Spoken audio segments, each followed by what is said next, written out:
I have just spent a significant amount of time trying to win a game as the Bretonnians. Or at least I think I have. The alternative is that I have died at my desk and this is actually hell. But you didn't click on this video for any of that, so let's cut the crap and get on with it. Playing as the Bretonnians, you have a few options when it comes to factions. You have the Uber French, who we will be playing today. You also have the Sea French, the Freedom French and the Hippie French. They have everything in common except for their starting location, lord and how much I care if they are wiped off the face of the goddamn planet. Our goals for this video are as simple as always. We have to unify Bretonnia under a pure-blooded Uber French faction led by King Louis Leoncoeur and beat the endgame crisis. We're going to raise Bretonnia out of the shitmire they have been dwelling in and onto the world stage. But to do that, we first have to unify the kingdom, and to do that, we need people who are willing to die in order to fulfill our imperial ambitions. Being inspired by King Arthur and the Knights of the Round Table, the aggressively French Bretonnians are big into knights in shining armor, men whose skill in the art of war is tempered by honor, chivalry and a fanatical belief in a lady in a lake somewhere handing out superpowers through a goblet and some unfiltered bug water. Anyway, this means that we use closer to a ton of muscle and steel in order to stomp our enemies into the earth and feed the soil, which in turn will feed our peasant economy. Being a peasant economy, we can sustain 2 peasant meat shield units for every territory we control, with 8 more coming from our capital. Recruiting more than your limit will be directly detrimental to your economy, since they will be dying in the fields instead of working them. This means that a large part of our armies will have to be made up by dudes on horses. The problem is that dudes on horses are very expensive, especially if you can't impress them with all of the brave deeds that you claim to have performed, like burning down 5 cities or getting a nuke in Modern Warfare 2. Wake up. We're here. Why are you shaking? Are you okay? Wake up. To deal with this, we have vows, and they come in 3 tiers. Each tier have 3 different quests you can choose to complete in order to advance to the next vow. Each vow you complete will give you bonuses and, most importantly, a significant discount to the upkeep of the cav units linked to that tier. If you think that sounds like a hassle and more than a little tedious, that's only because it is. But thankfully we are nobility, which means that we have access to cheat codes, like generational wealth, a lack of dysentery from not drinking water out of a ditch, and chivalry. The more of it you collect, the more bonuses you unlock. This includes your lords spawning with their vows already completed, and the ability to spawn the Green Knight. Now, for those of you who don't know, the Green Knight is a legendary hero unit who is best known for being green. Okay, so now that we are a solid 3.5 pages deep into this video, let me tell you about my time playing as the Bretonnians. As usual, it all began right here, but unlike the other times, right here happens to be, well, right here. I could tell you what was all around us, but I don't want to spoil the surprise. What I can tell you is that our first step was unifying our starting province, because sharing is caring and I just don't. So we stomp on this guy's head, retake the city and invest our spoils into our future. Trading in this game, as in real life, is a battlefield. There are winners and there are losers. Some might refute that statement and I don't care, because I don't really know where I'm going with this analogy, but what I'm trying to say is, if I don't get some cash on top, there's no deal. Next, we head south to deal with the Red Duke. The Red Duke was once a great hero who fell to darkness when he blah blah blah blah. He's a piece of shit and he's standing in the way of progress, which is really just a clever way of saying that I think he's a piece of shit. To get to him, however, we have to cross the territory of one of my fellow French people, which wasn't really a problem until this happened. Grom, believe it or not, is one of these, a standard run-of-the-mill goblin. One among countless others until one fateful day he ate some uncooked troll meat and was forcefully punted a few steps up the evolutionary ladder. Seeing this blatant attack on my sovereign territory, I had no other choice but to change course and lay siege to the city for the first and only time this entire game. The next turn, Grom decided to hop on his mobility scooter and meet us in the field, where he and his swarms of starving goblinoids proceed to beat us to death with sticks. So, I reloaded and used the Out-Resolve instead, but you didn't hear that from me, as we took Lyonesse, Kemmler to Castle Artois, which forced me to accept a peace agreement from the Red Douche so we could deal with the crack wizard advancing our capital. It was a close one fight, but I did manage to pull a win out of my ass using what some might refer to as tactics. I am not one of them, but I'm sure they're out there. Please comment, like and subscribe. However, we couldn't take advantage of our hard-fought victory because Belacor, the first demon prince, decided to leave his England facsimile to tour the continent like so many of his countrymen do to this day. So we do what every single people on earth have wanted to do since the first Englishmen stepped off their goddamn island. We beat the shit out of them. We then have to rush back to Castle Artois in order to defend it from Grom's henchmen. We proceed through Giseru and lay siege to Blackstone Post, trapping Hot Topic Gandalf behind its walls. As we are pounding his masturbatorium to dust, some other Vikings return to our shores. So we pelt them with arrows dipped in deceased buboes.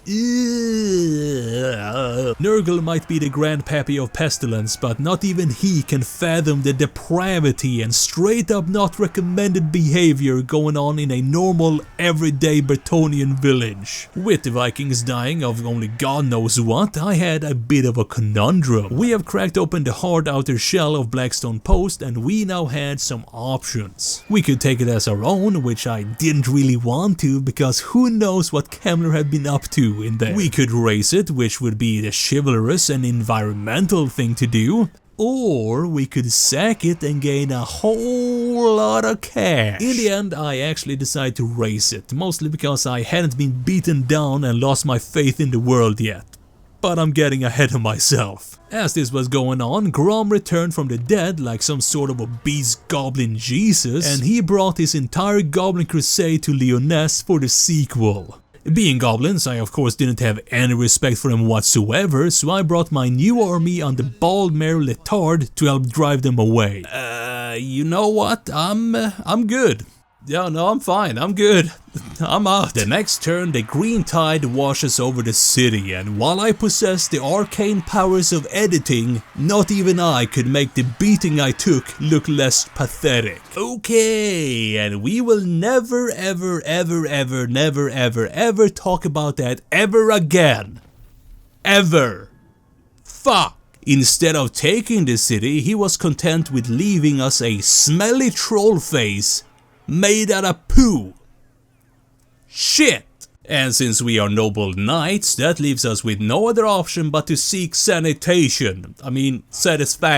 The shit gauntlet had been thrown down and I had no other choice but to pick it up. So we besieged Musilon in order to bring the turd sculptor to justice. After having taken a turn to calm down, cooler minds prevailed and I decided to be the bigger man and let things go. And no, it had nothing to do with the fact that the guy that makes Easter Island heads out of shit somehow has a lot more friends than I do, so don't even mention it. But that wasn't the end of it, because he then follows us back to Lyonesse in order to finish what he started. Our armies were relatively evenly matched, which means that I was at a huge disadvantage. So to make up for this, I sent my lord and paladin to gank Grom in the middle of his own army. This would have two distinct benefits. Number one, the goblins under his command would have even less leadership than usual, and number two, he would be fucking dead. We did win the battle, but not before taking a beating ourselves. And to be honest, I'm not even mad. I was 100% sure that I was going to lose this one. But thankfully, Lewin is rapidly becoming a goblin-crushing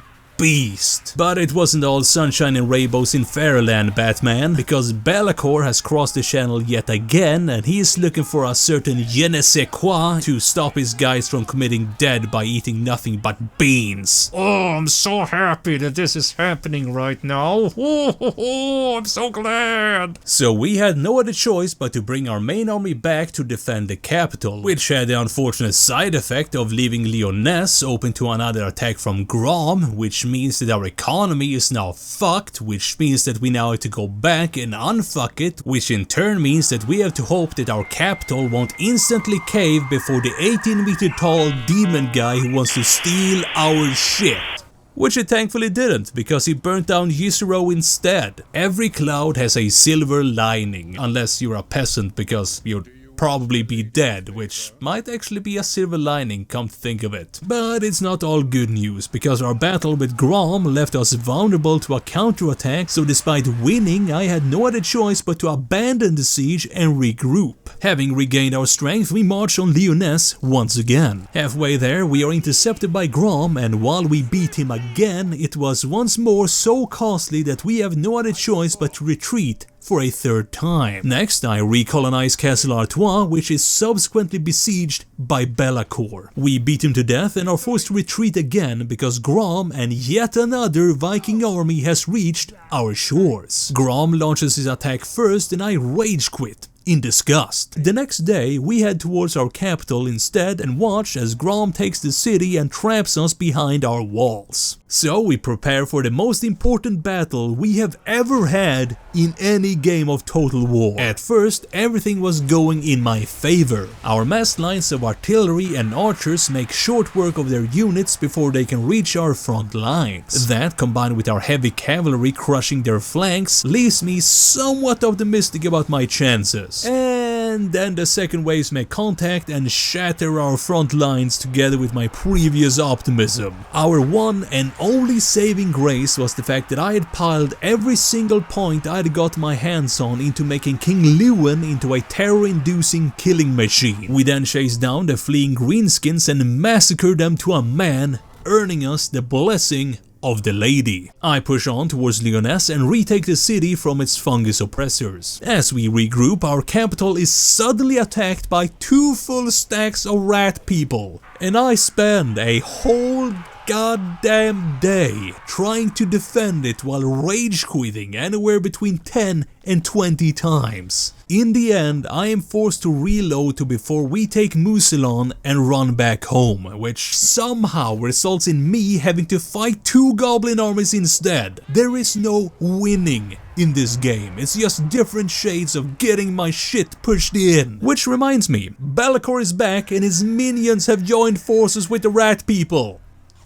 Fuck! So, we dispose of them and then we colonize Artois for the 3rd time. Next, we take to the sea and chase Bellacour down, just to be forced to return back home in order to attack Artois, which have been captured by Grom. As this is happening, Lyonesse is captured by his henchmen together with any objections I might have felt about playing Russian roulette with a semi-automatic. As we retake Artois, they countered by making their way up the coast and raid Languille. We chase them off and are then forced to return to Artois once more because somehow Grom has returned and taken it yet again. The battle is extremely close and we only win because Lewin is unbreakable and can kill legions of goblins on his own. Having rebuilt my forces, I take on the first and only quest battle for the Sword of Coron. What does it do? I don't know, probably something good, but I'm just doing it because I'm sick of watching this thing in the middle of my scream all the goddamn time. With the sword in hand, we launch our offensive against Grom. In our first battle, he brought 2 gigantic spiders to crush us. Oh, there are spiders in this fight, by the way. I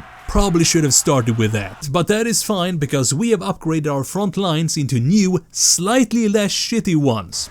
Also, meteors. With Grom resting a solid 1 feet under, we march on Bastogne and then we subsequently retreat from Bastogne because I don't want to die and take Mousillon instead. Having reclaimed the northern parts of the kingdom and achieved some semblance of stability for once, a huge Viking invasion fleet arrives, which is bad news on its own. But it wasn't on its own. The Greatest War means that all of the armies belonging to Grom that I have killed has just respawned with a few extra on top as an added bonus. But if you think that means that I'm giving up, you are dead wrong, bucko. I have spent too much time in this game to give up when some obese goblinoid comes and tries to take my shit. So I chase down every single Viking, and then we spend 22 excruciating turns forging alliances across the world and kill so many orcs that Mother Earth starts vomiting green. After 97 painful turns and untold hours of toil, we have finally managed to unify Bretonnia and squash the local branch of the crisis. But that wasn't enough. So I brought my armies into fantasy Spain and Italy. We turned the island of Albion into a barren rock. And we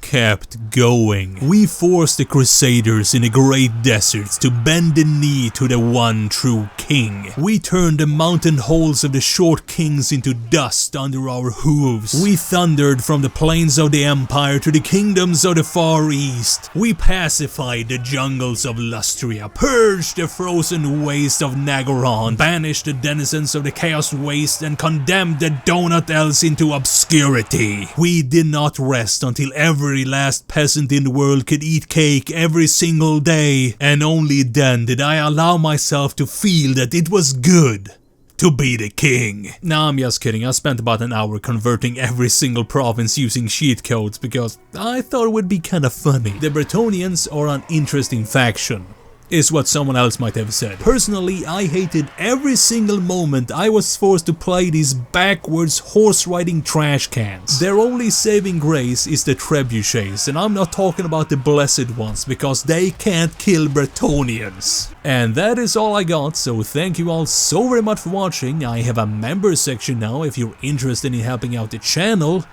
and I will see you in the next one. Peace!